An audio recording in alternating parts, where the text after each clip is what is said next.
মুসলিম বিশ্বের অন্যতম প্রভাবশালী দেশ তুরস্ক। কৌশলগত ভৌগোলিক অবস্থান আর সামরিক শক্তির কারণে পুরো বিশ্বের আকর্ষণের কেন্দ্রবিন্দুতে থাকে তুরস্ক। ঐতিহাসিক কাল থেকেই তুরস্ক ছিল বৈশ্বিক পরাশক্তিগুলোর উত্থান পতনের কেন্দ্রবিন্দু। তুরস্কে রয়েছে অসংখ্য ঐতিহাসিক ইসলামিক স্থাপনা। তুর্কি মেয়েদের ধরা হয় পৃথিবীর সবচেয়ে সুন্দরী মেয়েদের কাতারে। তুর্কি মেয়েদের চোখের জাদু যে কোনো পুরুষকেই বশ করে ফেলতে সক্ষম। তুরস্কের লোকজন খুবই বন্ধুসুলভ। ঐতিহাসিক কাল থেকেই তুর্কিরা খুবই উন্নত এবং সভ্য একটি জাতি।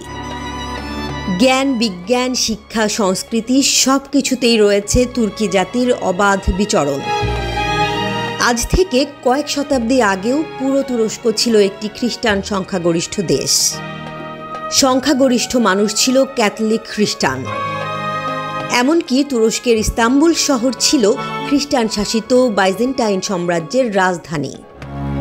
কিন্তু বাইজেন্টাইন সাম্রাজ্যের পতনের পর তুরস্কে ধীরে ধীরে ইসলামের আধিপত্য বাড়তে থাকে এবং তুরস্কে থাকা অসংখ্য খ্রিস্টানদের গির্জা পরবর্তীতে মসজিদে রূপান্তরিত হয়। তুরস্কে এখনও ঐতিহাসিক আমলের অসংখ্য পুরাতন গির্জা খালি পড়ে রয়েছে। আপনাদের সকলের সুস্বাস্থ্য এবং দীর্ঘায়ু কামনা করে আমি জেসমিন জাহান শুরু করছি আরও একটি নতুন ভিডিও। সম্পূর্ণ ভিডিওটি দেখার আমন্ত্রণ রইল। আর আমাদের ইনফো ইনসাইট চ্যানেলে নতুন হলে অবশ্যই সাবস্ক্রাইব করে দিয়েন নতুন ভিডিও সবার আগে পেতে। খ্রিস্টানদের এসব অব্যবহৃত গির্জা মধ্যযুগে মুসলিমদের তুরস্ক বিজয়ের স্মৃতি স্মরণ করিয়ে দেয়। বর্তমানেও ইউরোপের খ্রিস্টান দেশগুলো থেকে অসংখ্য পর্যটক তুরস্কে এসব গির্জা দেখতে ভিড় জমায়। প্রাচীন এই গির্জাগুলো তুর্কি সরকার প্রাচীন ঐতিহাসিক নিদর্শন হিসেবে সংরক্ষণ করছে। বর্তমানে তুরস্কের সরকারি পরিসংখ্যান অনুযায়ী দেশটির মোট জনসংখ্যার ৯৯.৮% মানুষ মুসলিম। তুরস্কের অধিকাংশ মানুষ খুবই ধার্মিক হয়ে থাকে। মুসলিম জনবহুল তুর্কিতে বিয়ে শাদির ব্যাপারটাও পুরোপুরিভাবে ইসলামিক পদ্ধতিতে হয়ে থাকে। তুর্কি সমাজ ব্যবস্থায় বিয়ে শাদী নিয়ে বেশ কিছু মজাদার নিয়মকানুন চালু রয়েছে। তুর্কি কোনো মেয়েকে বিয়ে করতে হলে মেয়ের পক্ষ বেশ কিছু শর্তও জুড়ে দেয়। তার মধ্যে অন্যতম হচ্ছে তুর্কি মেয়েদের বিয়ে করতে হলে বিয়ের পরবর্তীতে তাদেরকে মক্কায় হজে নিয়ে যেতে হবে। তুর্কি অনেক মেয়ে বিয়ের আগে তার হবু স্বামীকে ৩০ পারা কোরআন মুখস্থ করার শর্তও দিয়ে থাকে। তুর্কি গ্রামীণ সমাজে অতীতকাল থেকে এসব নিয়ম প্রচলিত হয়ে আসছে, যেটি বর্তমানেও তুরস্কের গ্রামীণ এলাকায় প্রচলিত রয়েছে। তবে শহর এলাকায় এ ধরনের প্রচলন খুব একটা দেখা যায় না। তুরস্ক ভৌগোলিকভাবে খুবই গুরুত্বপূর্ণ একটি অবস্থানে আছে।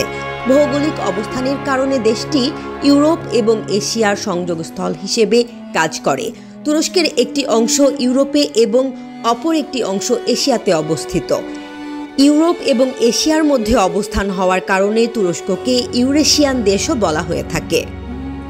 গোটা মানব সভ্যতার ইতিহাস জুড়েই তুরস্ক ইউরোপ এবং এশিয়ার মানুষদের চলাচলের সেতু হিসেবে কাজ করে। ইউরোপ এবং এশিয়ার বিচিত্র সংস্কৃতির মেলবন্ধনে দেশটির একটি নিজস্ব সমৃদ্ধ সাংস্কৃতিক পরিচয়ের সৃষ্টি হয়েছে এবং এই সমৃদ্ধ সংস্কৃতির প্রভাব পড়েছে তুর্কি স্থাপত্য, চারুকলা, বিজ্ঞান ও সাহিত্যে। তুরস্কের আয়তন ৭,৮৩,৫৭২ বর্গ কিলোমিটার। দেশটির রাজধানী আঙ্কারা। তুরস্কের দ্বিতীয় বৃহত্তম শহর হচ্ছে ইস্তাম্বুল। এই শহরটি ইউরোপ মহাদেশে অবস্থিত। ইস্তাম্বুল শুধু শহরই নয়, বরং বলা চলে এটি একটি কিংবদন্তি শহর। একসময় এই ইস্তাম্বুল শহর ছিল তুরস্কের রাজধানী, কিন্তু প্রথম বিশ্বযুদ্ধের পর শত্রু কর্তৃক ইস্তাম্বুল শহর অবরুদ্ধ হয়ে পড়ায় তুরস্কের রাজধানী আঙ্কারায় স্থানান্তরিত হয়ে যায়। তাই বলে প্রাচীন রাজধানী ইস্তাম্বুলের গুরুত্বও কোনো অংশেই উপেক্ষা করা যায় না। একটা সময় ইস্তাম্বুলই ছিল পৃথিবী শাসনকারী বাইজেন্টাইন ও পরবর্তী অটোম্যান সাম্রাজ্যের রাজধানী। হজরত মুহাম্মদ সাল্লাল্লাহু আলাইহি ওয়াসাল্লাম তার মৃত্যুর বহু বছর আগেই ভবিষ্যৎবাণী করে গেছেন যে মুসলিমরা একটা সময় ইস্তাম্বুল জয় করবে। হজরত মুহাম্মদ সাল্লাল্লাহু আলাইহি ওয়াসাল্লামের ভবিষ্যৎবাণী বাস্তবায়নের জন্য মুসলিমরা খ্রিস্টানদের কাছ থেকে ইস্তাম্বুল দখলের জন্য বহুবার অভিযান পরিচালনা করেছিল, কিন্তু প্রত্যেকবারই ব্যর্থ হয়েছিল। অবশেষে 1453 সালে সুলতান দ্বিতীয় মুহাম্মদ ইস্তাম্বুল অভিযান চালিয়ে পুরো শহরের নিয়ন্ত্রণ নিয়ে নেয়। আর ইস্তাম্বুল শহরে মুসলিমদের বিজয়ের মধ্য দিয়ে হযরত মুহাম্মদ সাল্লাল্লাহু আলাইহি ওয়াসাল্লামের বাণী সত্য বলে প্রতিভাত হয়। মুসলিমদের ইস্তাম্বুল বিজয় অভিযানের নেতৃত্ব দিয়েছিলেন সুলতান দ্বিতীয় মুহাম্মদ।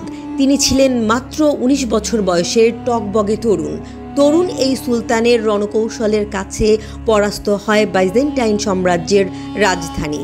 সেই সঙ্গে খ্রিস্টানদের হাত থেকে ইস্তাম্বুল শহর মুসলিমদের শাসনে চলে আসে, যেটিকে পরবর্তীতে অটোমান সাম্রাজ্যের রাজধানী হিসেবে ঘোষণা করা হয়। ইস্তাম্বুল বিজয়ে অভিযানে মুসলিম সেনাবাহিনীতে প্রায় 80,000 সৈন্য ছিল।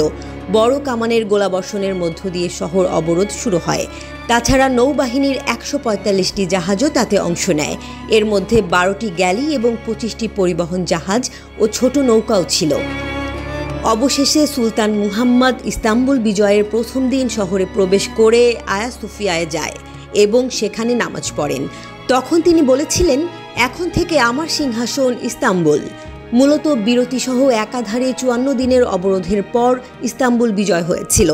এ বিজয়ের ফলে 1058 বছরের বাইজেন্টাইন সাম্রাজ্যের অবসান ঘটে। এরপর থেকে ইস্তাম্বুল শহর অটোমান সাম্রাজ্যের নতুন রাজধানী হিসেবে পরিচিত হয়। তুর্কি অটোমান শাসনামলে মাদ্রাসা শিক্ষা ওই সময়ে তার সর্বোচ্চ পর্যায়ে পৌঁছেছিল। ডাক্তার, ইঞ্জিনিয়ার, ভূগোলবিদ, ধর্মীয় পণ্ডিত সবাই ছিল মাদ্রাসার শিক্ষায় শিক্ষিত। এমনকি তুর্কি অটোমান শাসনামলের নারীরাও শিক্ষায় দীক্ষায় অনেক এগিয়ে ছিল। পশ্চিমা খ্রিস্টান দেশগুলো ইসলামে নারীদের অধিকার সংকুচিত করে বলে দাবি করলেও এই দাবিটি মোটেও সত্য নয়। অটোমান শাসনামলে মুসলিম নারীরা ডাক্তার, ইঞ্জিনিয়ারিং বিষয়ে পড়াশোনা করতে পারত। পৃথিবীর ইতিহাসে প্রথম সঠিকভাবে প্রশিক্ষিত মহিলা চিকিৎসক ছিলেন সাফিয়ে আলী। তুর্কি এই নারী অটোমান শাসনামলে চিকিৎসাবিদ্যায় পড়াশোনা করেছিলেন। অটোমান শাসকরা মুসলমানরা শিক্ষা দীক্ষায় যেন পিছিয়ে না পড়েন সেজন্য প্রতিষ্ঠা করেছিলেন ইস্তাম্বুল বিশ্ববিদ্যালয়, যে বিশ্ববিদ্যালয়টি বিশ্বের সবচেয়ে পুরাতন বিশ্ববিদ্যালয়গুলোর একটি। তুর্কি বিজ্ঞানীরা সর্বপ্রথম যান্ত্রিক ঘড়ি আবিষ্কার করেন। 1559 সালে তুর্কি প্রকৌশলী তাকি আলবিন যে কোনো সময়ে অ্যালার্ম দিতে সক্ষম এরকম ঘড়ি আবিষ্কার করেন। তুর্কিরা চা খুবই পছন্দ করেন। তুরস্ককে পৃথিবীর বেশিরভাগ মানুষ অত্যাধিক চা বা কফি প্রেমীর কারণে চিনে থাকে। এই দেশের প্রায় 96% জনসংখ্যা প্রতিদিন কমপক্ষে 1 কাপ চা বা কফি পান করেন। তুর্কি চা বিশ্বের অন্যতম সেরা চাগুলোর মধ্যে অন্যতম। শুনতে অদ্ভুত হলেও তুর্কি মেয়েরা কফির জন্য নিজের জামাইকেও ছেড়ে দিতে সদা প্রস্তুত। এতটাই কফি পাগল তুর্কি মেয়েরা। আপনি যদি কখনো তুরস্কে ঘুরতে যান তাহলে দেখতে পাবেন সেখানকার মানুষ খুব সহজেই আপনাকে আপন করে নিচ্ছে। তুর্কিরা খুবই অতিথিপরায়ণ। বর্তমানে তুরস্ক একটি আধুনিক গণতান্ত্রিক রাষ্ট্র। দেশটির রাষ্ট্রীয় ক্ষমতায় রয়েছে ইসলামপন্থী দল একে পার্টি। বর্তমানে তুরস্কের অর্থনীতির আকার প্রায় $1 ট্রিলিয়ন এবং দেশটির জনগণের মাথাপিছু আয় $12,607, যা বাংলাদেশি টাকায় প্রায় 13 লক্ষ টাকা। ভালো আর খারাপ এই দুইটি মিলিয়েই তুরস্ক দেশ। সর্বোপরি প্রশংসা করার মতো আরও অনেক কিছু আছে যা বলে শেষ করা যাবে না। এর মধ্যে সবচেয়ে বড় প্রশংসা করার বিষয় হলো তুর্কিরা সভ্য এবং ভদ্র জাতি। এদিক থেকে তুর্কিদের সাথে আর কোনো তুলনা চলে না। শিক্ষা আর সাহিত্যে তুরস্কের জুরি মেলা ভার। এজন্যই তুরস্ক সারা বিশ্বে এতটা জনপ্রিয়। আজকের ভিডিওটি এ পর্যন্তই। আশা করি ভিডিওটি আপনাদের ভালো লেগেছে। ভিডিওটি ভালো লাগলে প্লিজ লাইক, কমেন্ট এবং শেয়ার করবেন। পরবর্তী ভিডিও দেখার আমন্ত্রণ রইল।